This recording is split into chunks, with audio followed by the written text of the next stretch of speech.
ce soit pour l'alimentation ou pour la parole, l'enfant va utiliser les mêmes organes et ce sont les mêmes zones du cerveau qui vont être sollicitées.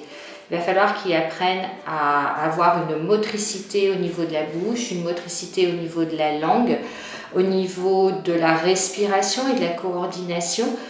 Quand c'est pour manger, il faut que lorsque je suis en train de déglutir, je ne respire plus. Par contre, quand je parle, il va falloir que les mots, la parole soient aussi équilibrés avec des pauses respiratoires ordinaires. Quand un enfant est en difficulté sur la motricité de sa bouche, par exemple, il n'est pas capable de mettre la langue dans les joues, il n'est pas capable de mastiquer, il est trop hypotonique, tout ça va avoir des répercussions à la fois sur l'alimentation et sur la parole, puisque si on est sur le domaine de la parole, il va avoir du mal à aller mettre la langue à l'endroit de l'articulation. Par exemple, si on prend l'exemple si on veut dire ta, il faut que ma langue puisse aller coller sur le palais, lâcher très vite, aller se positionner pour faire le A pour qu'on entende ta. Quand il est en train de manger, il va falloir que la langue puisse aller chercher la nourriture sur la cuillère, l'amener entre les dents, la récupérer, faire un bol alimentaire, la propulser. Donc on se rend compte que c'est plein de petits mouvements très précis qui s'enchaînent très rapidement, que ce soit dans l'alimentation ou dans la parole.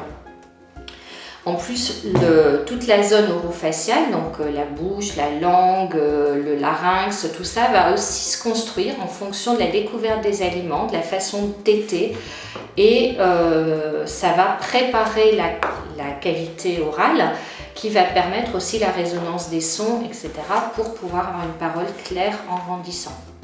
On se rend compte que par exemple les sons vocaliques, les la la la la qui apparaissent quand l'enfant commence à découvrir la parole, va être de pair avec la découverte de l'alimentation un peu plus solide et des mouvements différents qui sont liés à la mastication.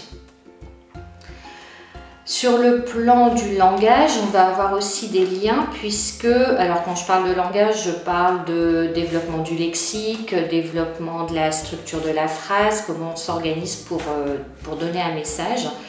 Là aussi, ça a des liens avec l'alimentation parce que souvent, c'est au moment du repas qu'on établit une communication avec la personne qui nous accompagne, qui nous guide. Et si le repas se passe mal, si ça devient un moment de conflit ou un moment désagréable, l'enfant ne va pas avoir envie de communiquer et il risque de se refermer sur lui-même et de ne pas développer son langage. On sait aussi que les premiers mots qui apparaissent dans le lexique de l'enfant sont souvent liés à l'alimentation.